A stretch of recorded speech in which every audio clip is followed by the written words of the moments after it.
Richter স্কেলে আমরা এটা করে থাকি। তবে এর থেকে যেটা বড় মাত্রার ভূমিকম্প সেটা হচ্ছে মোমেন্ট ম্যাগনিটিউড দিয়ে আমরা এটা এক্সপ্রেস করি।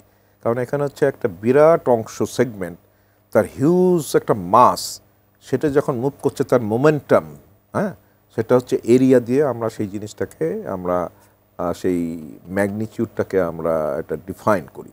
তো এটা সিমিলার, আপনার এই রিক্টার ম্যাগনিটিউড এটা হচ্ছে 6 অ্যান্ড বিলো যদি হয় সেটা আমরা রিক্টার ম্যাগনিটিউডে করি, আর এর অ্যাবাভ হলে আমরা হচ্ছে মোমেন্ট ম্যাগনিটিউডে এগুলা করি, যেটা আরও প্রিসাইজ আমার total precise amount of energy কত রিলিজ হলো সেটা এটা এখানে বলে দেয়।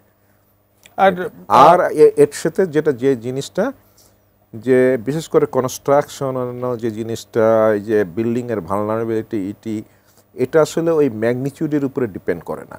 এটা ডিপেন্ড করে যে একটা ম্যাগনিটিউডের কারণে ভূপৃষ্ঠের উপরে এই যে ভূমিকম্পের যে তরঙ্গটা যে ভূপৃষ্ঠকে আন্দোলিত করছে, কাঁপাচ্ছে, কম্পন সৃষ্টি করছে, সেই কম্পনের তীব্রতা কত সেটা হচ্ছে আর একটা স্কেল দিয়ে প্রকাশ করা হয়, সেটা হচ্ছে ইন্টেন্সিটি স্কেল।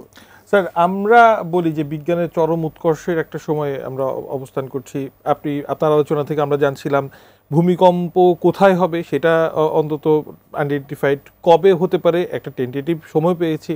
আর বিজ্ঞানের অগ্রগতিতে আমরা এখনো কি ওই পর্যন্ত বা কত দূরে আছি যখন আমরা অন্তত ভূমিকম্পের এই ঝুঁকি কিছুটা হলেও প্রাকৃতিকভাবে যেটা সৃষ্টি হচ্ছে হিউম্যান ইন্টারভেনশনের মাধ্যমে কিছুটা কমাতে পারবো? সেটা কি অনেক দূরের পথ?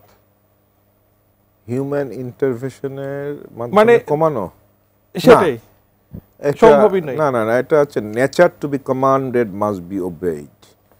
হ্যাঁ, তো প্রকৃতির মধ্যে যেটা রয়েছে, বরং হিউম্যান অ্যানথ্রোপোজেনিক কারণে এটা এক্সিলারেট করতে পারে, আপনার হয়তো এটা হয়ে যেতে পারে। যেরকম আমি বলি যে এরিয়াতে আপনার এনার্জি স্টোর হচ্ছে বা ইভেন এনার্জি স্টোর হচ্ছে না, হ্যাঁ, আপনি যদি ওয়েস্ট ইন্ডাস্ট্রির ওয়েস্ট ডিসপোজাল যদি আপনি ইনজেক্ট করে গ্রাউন্ডে দিয়ে দেন, হ্যাঁ, তাহলে ওখানে আপনার হচ্ছে প্রেশার বিল্ড আপ হবে এবং সেখানে আপনার আর্থকুয়েক হবে।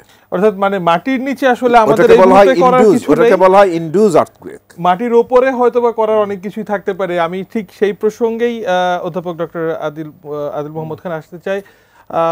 নগর পরিকল্পনায় আমরা সামনের দিনগুলোতে কি করতে পারি, মানে এই থেকে পরিত্রাণের উপায় কি? এই থেকে পরিত্রাণের উপরে অনেক উপরে একটা উপায় হচ্ছে যে যেসব এলাকায় আর্থকুয়েক প্রোন সেখানে কিন্তু আপনার লো ডেন্স ডেভেলপমেন্ট করা।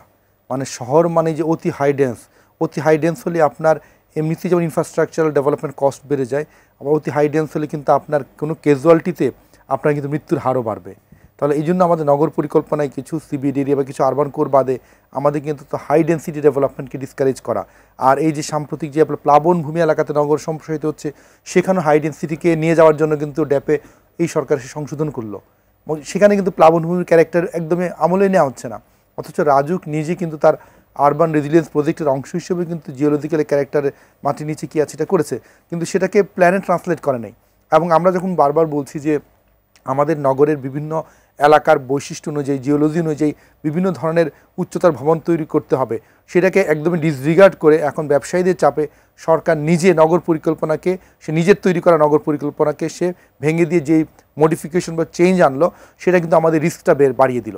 তবে সরকারের কাছে আহ্বান হবে, সরকার যে সাম্প্রতিক সময় ড্যাপের যে পরিবর্তন উদ্যোগ নিয়েছে সেটা এখনও গ্যাজেট হয়নি, সেটা যেন এখন থামিয়ে এই যে মাইক্রো জোনিং ম্যাপ, হ্যাঁ, আমাদের সাবসারফেসের, সেটাকে মাথায় রেখে সেই অনুযায়ী কোন এলাকায় কী ধরনের ভবন হতে পারে তার হাইট জোনিং নিশ্চিত করে দিয়ে যেন আমাদের পরিকল্পনা করা হয়। আর যেগুলো অতি ঝুঁকিতে আছে, যে সেগুলো সয়েল কোয়ালিটি বেশি খারাপ, সেগুলোকে ডেভেলপমেন্ট রেস্ট্রিক্ট করা দরকার।